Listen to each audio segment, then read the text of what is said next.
إن الحمد لله نحمده ونستعينه ونستغفره ونعوذ بالله من شرور أنفسنا ومن سيئات أعمالنا من يهده الله فهو المهتد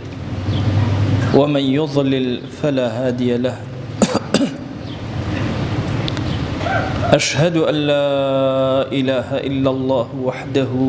لا شريك له وأشهد أن محمدًا عبده ورسوله يا أيها الناس اتقوا ربكم الذي خلقكم من نفس واحدة وخلق منها زوجها وبث منهما رجالا كثيرا ونساء واتقوا الله الذي تساءلون به والأرحام إن الله كان عليكم رقيبا لپاش سپاس و ستایشێکی بێهەمتا بۆ کردگاری مەزن و داواکردنی درود و ڕەحمەت بۆ سەرگیانی پاکی پێشەوەی مرۆڤایەتی محەممەد صلی الله تعالى عليه وسلم. قەڵای گەورەی موسڵمانان لە ئەمڕۆیە بریتێ لە ئوسرە و خێزانەکان کە ئومەتی پێغەمبەر صلی الله عليه وآله وسلم ئەبێ لەم جەنگەیە براوە بن کە هەموو کافری جیهان لەسەر ئوسرە و ماڵەکان کۆبوونەتەوە، جەنگ ئەکەن لەسەر ئەوەی کە ئوسرەی موسڵمانان تێک بدەن بەسەر یەکە. ئینسانی ئیماندار لەگەڵ دایک و باوکی چۆنە، لەگەڵ خێزان و هاوسەری چۆنە، لەگەڵ مناڵەکانی چۆنە، لەگەڵ براو خوشکی چۆنە،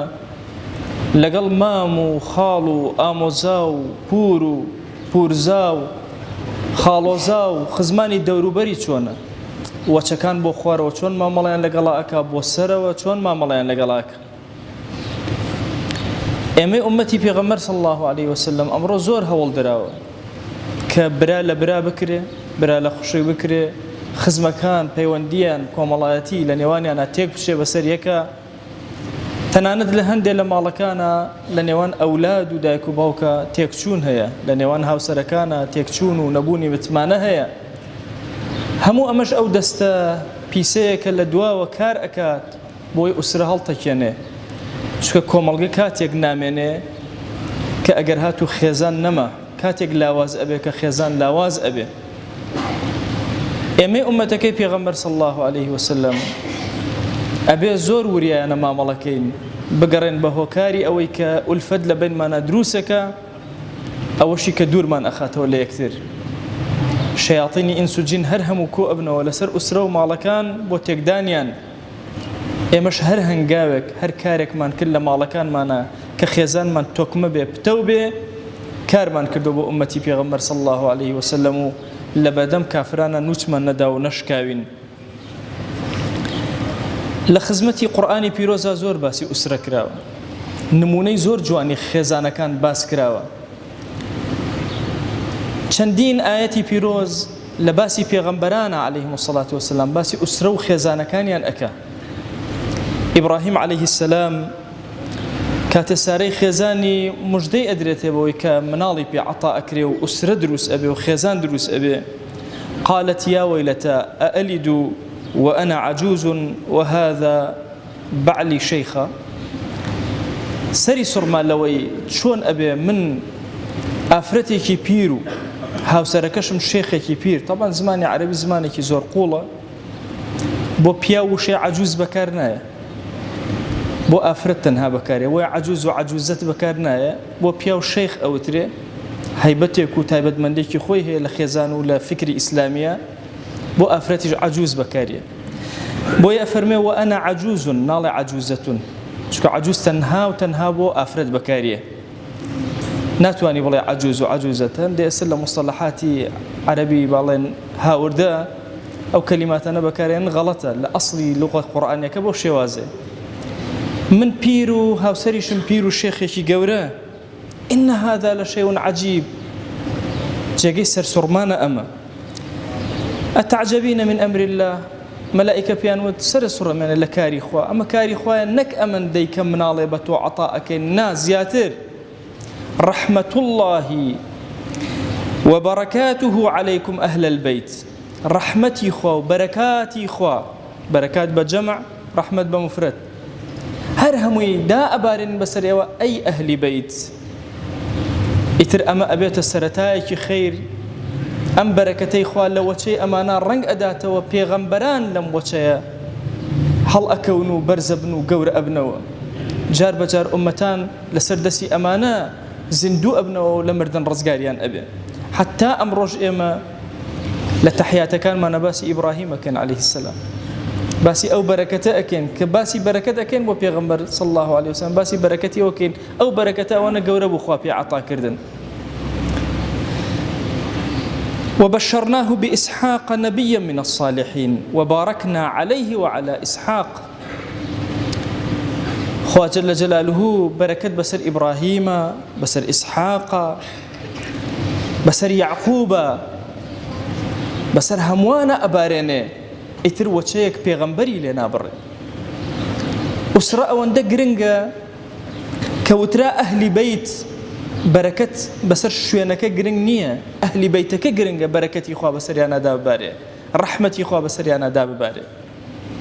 إنسان كأتشت شوينك سنة بالله يا ربي أنزلني منزلا مباركا وأنت خير المنزلين خوا بمخيته شوينك وكشوينك مبارك به شويني بر بركة هي بلام علماء فرمون بركتك بخودي إنسان كان خويا نويا بويا عيسى عليه السلام هل قرآني بيروزا أفرمي وجعلني مباركا أينما كنت بركة لقل منا لهر شوين يبم وتشوين وقداتستي شوين كان ربطي بإنسان كان وهي بويا أكري إما مالك زور شرولي لا وكيمان هبي بلام بربا بركة به بربا قوري به بربا رحمتي رب العالمين به عزيزانم إما برو باشترين روجكاني جيان هنقاو أني أيام عشر ذي الحجة نومينك برو بيرمان دي قورترين روجكانا بوي إنسان بركة ورقريتو لمالكي خويا ولا بنا مالي خويا دايبني سور كاديما قلي أكين لويك من الله كمان بجوا مناك شبرزي لنا وعائلة ما ندروز هريا كمان روي لا وجهه لا روي رجايك ويا ناكوكين لقال يكترا لقال أوات تيرين برين بلام جواني وجمالي جاران لنيوان مانا نما هو كاركين نبوني أم بركتي لنيوان مانا بوني بركات لنو أشخاص كان أبيت السبب زور قورة فرياد راسي زور قورة يبو إيما علماء فرمون مالكت أهلكت شون بركتي بودي يكمن شتي بركت بينة نو مالي تو نو جياني تو نو عائلة وخيزاني تو قرآني بيروز تو چنه قرآن خويني چنه لخزمتي قرآن أبي چنه بري قرآن أكيتو ختم أكي لمالكته یەکێک لەو شتانەی کە زۆر بە بەرەکەت و بە مبارەکی ئەمێنێتەوە تا ڕۆژی دوایی لەسەر زەویە و هەمووان متفقین لەسەری بریتە لە قورئان وهذا كتاب أنزلناه مبارك کتێبێکی زۆر مبارەک لە ماڵەکانی هەموومانە هەیە قەدری نازانی مزگەوتەکان پڕە لەوە چی ئێستا ئێمە ئەم هەموو مصحفە جوانە ئەبینین لە ناو مزگەوتەکانە و جەماڵێکی جوان ئەبینین لە ماڵەکانمانە ئەو هەموو مصحفە جوانە ئەبینین لەناو مۆبایلەکانە ئەو هەموو دەنگە خۆشە جوانە ئەبینین و گوێ لێ ڕناگرین و خەریکی نابین و هەستمان لەگەڵیان نییە وا تەسەورەکەن لەسەر ئەمە محاسەبە ناکرین لە ئەفریقیایە 12 ماڵی موسڵمان یەک مصحفیان بەرەکرد 12 ماڵ یەک مصحفیان بەرەکرد ئێمە ماڵی وامان هەیە 12 مصحفی تایە بەڵام تیان ناخوێنرێ مزگەوتەکان پڕ لە مصحف و تیان ناخوێنرێ ئێمە ئەتوانین مصحف بکڕین و دیاریکەین بۆ یەکتر بەڵام ناتوانین قورئان لە خزمەتیا دابنیشین و پێکەوە تەداولی کەین و لە خزمەتیا بین و مەجالیسی قورئانمان نەماوە لە هەشتاکانە هیچ مزگەوتێک نەبوو مەجلیسی قورئانی تیان نەبێ هیچ گوندێک نەبوو مەجلیسی قورئانی تیان نەبێ ئەم ئێستا لە دوای ئەم هەموو بە حساب پێشکەوتنەمان اینجا فەرامۆشی قورئانمان کردو لە دواوەی کاتێک کە مناڵێک جهدی تەواوی ئەکرد و کەلیمەیە لە قورئان فێرە بوو زۆر بەلامانەوە گەورە بوو ئەم ئێستا فێری قورئانیش بوو قورئان ناخوێنێ ڕۆحی لەگەڵ قورئانە تێکەڵ نییە کە ئەمە خەتەرێکی زۆر گەورەیە بەسەرمانەوە بێعیلاجی کەین مردوو زیندوو بێنە پێش چاوی خۆتان بێنە پێش چاوی خۆ کەسێکی دۆستت زیندووە، هەر ئەم کەسە دۆستت مردووە، ئەو دقەی کە ئەمرێت چۆنە، ئەم دقەی کە لە ژیانایە چۆنە. ماڵەکەت ئەگەر ذکری خوای تیا بێ وەکو ئەو زیندووە وایە، ئەوە جەماڵ و جوان و هەی ئینسان حەزەکە هەر لەگەڵ زیندووە دابنیشێ. کێ تاقەتی هەیە لەگەڵ مردووە دابنیشێ؟ کێ غیرەت ئەکا زۆر لەگەڵ مردووە دابنیشێ؟ بۆیە ئەفەرمێ خۆشەویستمان ئەو ماڵەی کە ذکری خوای تیا ئەکرێ، ئەو ماڵەی ذکری خوای تیا ناکرێ، وەکو چی وایە؟ وەکو حەی و مەیت ئەو هایە، کەسێکی زیندوو کەسێکی مردوو. ناتوانی لەناو مردووە بژی، بەرەکەت نابێ، دروست نابێ ماڵەکەت، ئوسرەکەت و خێزانەکەت پڕبەرەکەت نابێ، جەماڵ و جوانی دینی تیا نابێ ئەگەر ذکر و ئەورادی تیا نەبێ ماڵەکەت. ئولەما فەرموون یەکێک لەو شتانەی کە بەرەکەت زۆر ئەهێنێتە ناو ماڵەکەەوە ئەو بەدەستە جەمعی نان بخورێ، هەمووان پێکەوە کۆ بنەوە لەسەر سفرەیەک. جاران خواردنی دەرەوە نەبوو، خواردنێکی زۆر سادە هەبوو، هەمومان بەڵام پێکەوە کۆ ئەبووینەوە، خوا بەرەکەتی ئەباران بەسەر سفرەکەیە. ئەفەرمێ خۆشەویستمان كلوا جميعا ولا تفرقوا، پێکەوە هەمووتان دانیشن نان بخۆن، ئەی ئوسرە ئەی خێزان، فإن البركة في الجماعة، چونکە بەرەکەتی خوا لەگەڵ دەستە جەمعیایە، کە تاک بوونەوە بەرەکەتی خوا لە دەست ئەدەن. ماڵی حەڵاڵت کە پایە ئەکەی بۆ مناڵەکانت، سوپاسگوزاری زۆر کە ئەیکەی هەمووی بێتە مای بەرەکەت و ڕەحمەت، ئوسرەکەت و خێزانەکەت بەهێز ئەبێ، مناڵەکەت ئەبینی نەخۆش نییە، مناڵەکەت ئەبینی جلی لە بەرایە. کورە ئێمە ئەو میلەتەین ئێستا لەوە چه پیرەکانمان لە یادیان بێت، چ پیرێکمان هەبوو لە کاتی مناڵیە جلێک لەبەرکە بە ئەندازی خۆی بێ و ڕێک و پێ بوو، هەندێک جار قۆڵەکەی درێژ و بۆیان هەڵە کرد، هەندێک جار پێڵاوێکی گەورەیان بۆ کڕیان و وردە وردە گەورە ئەبێ. ئەم ئێستا ئەم هەموو جەماڵ و جوانە کە ئەبینی پێویست ئەکە شکری ڕەب العالەمینی لەسەرکەی. سفرەکان ئەم هەموو نعمەتە جوانە لەوە ئەچێ لە زەمانێ لەوە پێشترابیان وتایە سفرەیەکی ئاوا دروسە بێ ئینسان وەکو خەیاڵ بەهاتایەتە پێشچاوی. ئێستا بە حەقیقەت لە ماڵەکانی هەمومانە سفرەیەکی جوان هەیە، لەوە ئەچێت بدوتایە 8 جۆر خواردنێ بۆ داعێ سەر سڕ بمایە. ئەمڕۆ بە ئاسانی 8 جۆر خواردن بۆ تۆ حازرە بێ لەسەر سفرەکەت. ئێمەی ئومەتی پێغەمبەر صلی الله عليه وسلم ئومەتی شکرین، سوپاسگوزاری زۆری ڕەب العالەمین ئەکەین. لە ئوسرە و خێزانە ئەگەر سوپاسگوزاری نەکرا، ئەولادەکانت، مناڵەکانت، خێزان، باوکو دایک ئەبێ زۆر شکری ڕەب العالەمین کەن. هەموو ئەو نعمەتانەی کە هەیە بەسەرمانەوە سوکری ئەوێ، سوپاسی ئەوێ، هاوار و ناڵەی ئەوێ بۆ لای ڕەب العالەمین کە ئینسان هاوار کات لەعل ڕەب العالەمین شکری لە شکرەکانی لە قبوڵەکە بۆی زیادەکە، لێی وەرناگرێتەوە. هەمیشە ئینسان هاوار کە خوایە چۆن ئەم نعمەتانەت باراندووە بەسەرما بۆم زیاتر کە، بۆم گەورەتر کە، حتا زیاتر پەیوەندیمان لەگەڵ یەکترا بەهێزتر بێ، بەرەکەتی خوا زۆرتر بەسەر ئوسرە و خێزانەکانمانە ئەبارێ، حتا وەکو ڕەحم لە نێوانمانە زیاتر بێ، سڵەی ڕەحم جێبەجێکەین. ئەو زنجیرە وتارەی کە عەرزم کردوون ناکرێ براو برا سڵەی ڕەحم لە بینیان نەبێ، براو خوشک سڵەی ڕەحم لە بینیانە نەبێ، کە ئەنەما یەکتر ناناسن، ئەبێ بە خۆشەویستی بە مەحەبەت لەگەڵ یەکترا بژین، بە ڕۆح لەگەڵ یەکترا بژین. ئەم زەمەنی مادیگەرایە عیلاجی ڕۆحە، عیلاجی ئەوەیە دڵتیایە زیندوو بێ، عیلاجی ئەوەی ئینسان لەزەتکە لە هەموو شتێک بە ڕۆحی لەزەتکە، لە سەلامەکانت، لە زەردەخەنەکانت، لە پێکەنینەکانت، حتا لە گریانەکانت،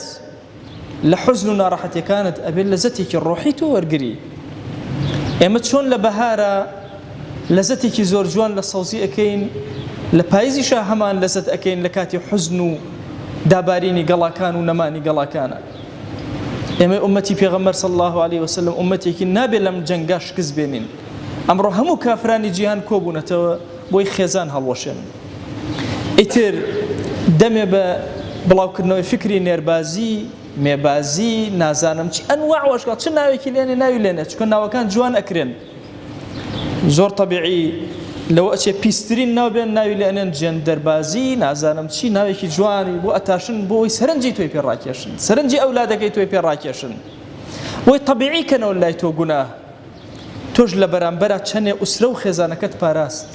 تۆ ئیشت کردو بۆ ئومەتی پێغەمبەر صلی الله عليه وسلم، لە بەرامبەر کافرانە وەستاویتەوە، نەشکاوی.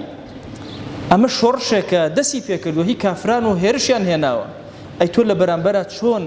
ئەم فکرانە ڕائەگری، چۆن ئەیان وەستێنی لە نەتیجەیەکی ترە ئەم فکرانە هیچی نامێنێ چکە هەمووی فەشەل هێنێ لە جیهانە دەیان جار ئەم فکرانە دروست بوون و کۆتابوون کێمایەوە ئەو بەردە قورسانەمانەوە کە ئاو نەیبردن کە ڕەشەبانەی هەژاندن توانیان خۆیان بگرن لە بەردەم ئەم فکرە بۆگەنانە وەستانەوە لەوە ئەچێ ڕۆژێک لە ڕۆژان کافر بە ئاشکراوت بێتی وەرە تۆ کافرێتی بکە بەڵام ئەمڕۆوات پێ ناڵێ یە ئەخلاقێکی دینی تۆ تێک ئەدا یە ئوسرە و خێزانی تۆ تێکەدا یە ماڵەکەت کاولەکە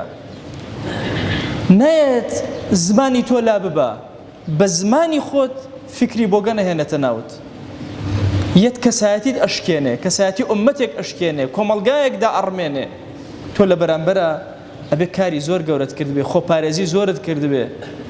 چەندێ زیاتر کارت کرد لەم بوارە ئەوەندە تۆ سەرکەوتوتر بوو لە ئومەتی پێغەمبەر صلی الله عليه وسلم ئیشت کردو بۆ ئومەت سرت بەرزە کاتێ بکە حضوری پێغەمبەر ئەگەیتەوە صلی الله عليه وسلم یا رسول الله لە زەمەنی ئێمە شوبهاتێکی زۆر گەورە و فەسادێکی زۆر گەورە هەبوو من لەو فەسادە خۆم و خێزانەکەم پاراست یا رسول الله من بە فەرمانی تۆ سەردانی خوشکم کرد سەردانی برام کرد ئاموشۆم لە بینی خزمەکانە بەهێزتر کرد مناڵەکانی خۆم پاراست خێزانی خۆم پاراست حرمەتی خزمایەتیم پاراست گەلەکەی خۆم پاراست تەنها بە بەرنامەکەی تۆ بە بەرنامەشینەکەی تۆ بە بۆنی عەتری وشەکان و فەرمایشتەکانی تۆ ئەی پێغەمبەری خوا صلی الله عليه وسلم ئومێدەکەم هەر کەسەمان لە بابی ئوسرەیە جەنگێکی زۆر گەورە لە ناخی خۆیەوە دەستی پێکردبێ بە تایبەتی بە تەوبەیەکی زۆر چاک و بڕینی گوناه لە ماڵەکان ئەم دەڕۆژەی کە بەرەو پیرمان دێ باشترین دەڕۆژێکە بۆ گەڕبڕینی تاوانەکان نەهێشتنی تاوانەکان و جەلبی منفعەت و بەرەکاتی خوا هێنانی بەرەکاتی خوا بۆ ناو ماڵەکان فرسەتێکی زۆر گەورە لە بەردەستمانایە کە پێغەمبەری خوا صلی الله عليه و آله وسلم ئەفەرمێ دەڕۆژ هیچ کاتێک نییە لە سەرزەویە کردەوەی ساڵح ئەوەندەی ئەو دەڕۆژە خەیری زۆر ئەم دەڕۆژەیە کە بەرەو پیرمانە نۆمینەی حاجیانە ئەبێ زۆر بەباشی فرسەتی بێنین لە ماڵەکانمانە هەم ئەهلی قورئان بین هەم ئەهلی ذکر بین هەم ئەهلی دەسە جەمعی بین ئەهلی سیلەی ڕەحم بین ئەهلی سەدەقە و خێر و خێرات بین لعل رب العالمین بەرەکاتەکانی خۆی بەسەرمانەدا ئەبارێنێ خوای گیان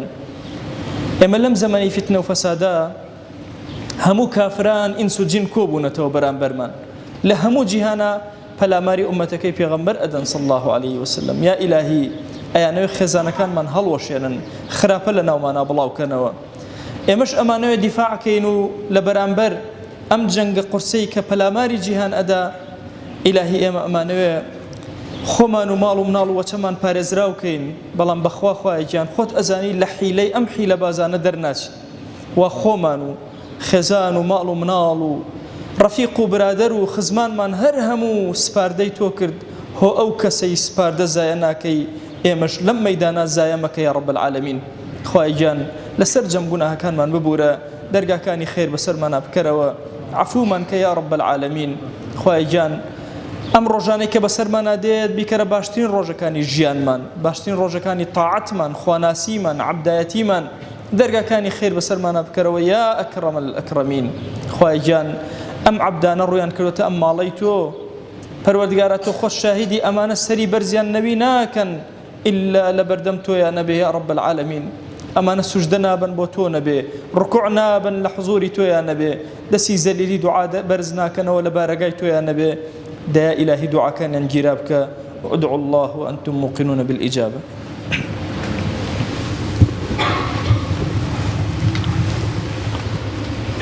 الحمد لله رب العالمين والصلاة والسلام على خير خلق الله محمد وعلى آله وأصحابه الكرام وتابعيهم بإحسان إلى يوم الدين أوصيكم عباد الله ونفسي قبلكم بتقوى الله وكثرة مخافته فإن التقوى شعار المؤمنين ودثار المتقين ووصية الله تبارك وتعالى في وفيكم وفي الخلق أجمعين وشبي سكام نۆمینە و حاجیە گەورەترین ڕۆکەیە ژیانینێ کە سەرمارە گوزەر کەرە ئێمە ئیماندار ئەشم خاسترین کردەوەی خاسێ و عەمەلی ساڵحما بەرز کردە بۆ چی ڕوانە وەشەویست و دڵیمە صلی الله عليه وسلم فەرماوە ما من أيام العمل الصالح فيه أحب إلى الله من هذه الأيام. فرماوه هیچ ڕوێنیە کردەوە صالحەکی ئینسانی النو ئیچەند ڕۆیە وەشەویسێ بە لا خوایە جەلە جەلالوه ڕێوەتێوەتەرەنە فەضڵشا زیاترە کاتێ ڕێوەتێوەتەرەنە خاستەرێنێ خێرتەرێنێ ئەعمالی صالحە فرەفرن ئەچی ڕوانە جێبەجێشکردن یەکەم شائە کەسێک کە گەرەکشە قوربانی کەرۆ سنت چانن ناخونێ نەکەن و قژێ نەتاشۆ هەر پێسە حاجەکە اقتباسن پایشاوە دما و قوربانی کردەکەیش موێ لاشێژ لا بەرۆنە و ناخونەکەشکەنۆنە یۆترجە فەزلە گەورەکە ڕۆچێنە ئامە حەفسە پێمەگەڵنەوە فەرماوە وەشەویسمە صلی الله عليه وسلم نۆ ڕۆیەکی دەڕۆیە ڕۆچێ گێرێ واتە بەمانەوە ئانێ نۆمینە و حاجیە ڕۆچێ گێرێ پێغەمبەر صلی الله عليه وسلم بەتایبەتیش عەرەفەکە فەزیلەتش فرە گەورە تەوبەکردەی فرە گەورەن ئەچی ڕوانە ئینسان تاو تەوبێ و سادقانە کەرۆ بین وێش و خوای گرد و گوناحا هەرجە ئەوەڵ و ژیانیش چێشکردن ئینێ کەرۆ بیدایەتەوە فرە گەورە پێی تەغییرێ فرە گەورەی پێی گۆڕانکاریە فرە گەورەی هاوار کەرۆ لاڵیەوە یا ئیلاهی من عەبدەکە و تۆنا بەرەو خاستەرم بەرە ئەگەر خاسە ناخاستەرم کە خراپە ناخاسم کەرە ئینسانی ئیمەدا فرە ئەشم ئاگاشتی دەڕۆیە بۆ سەر شەرە تێپەڕنەوە بە ئاسانی دەڕۆ و تەماشەکردە و فرە و مۆبایلی و تەماشەکردە و فرە و فلیمی و تەماشەکردە و والحاڵ وێ مەشغوڵکردەی بە ئەلکترۆنیاتیۆ نییە ئی دەڕۆ تاعەتین عەبدایەتین و یەکلایی کردەوێن ئی دەڕۆێن پێینێ ئینسان تاو خاسترین ئەعمالشەن جێبەجێ کردەوە بەرزش کردەوە خوا جەلە بە گەورەی وێش کردەوە کەش فرەپەنەوەشێنێ ئی دەڕۆ کەمێ سەرمارە دەڕۆ ئەڵڵاهو ئەکبەری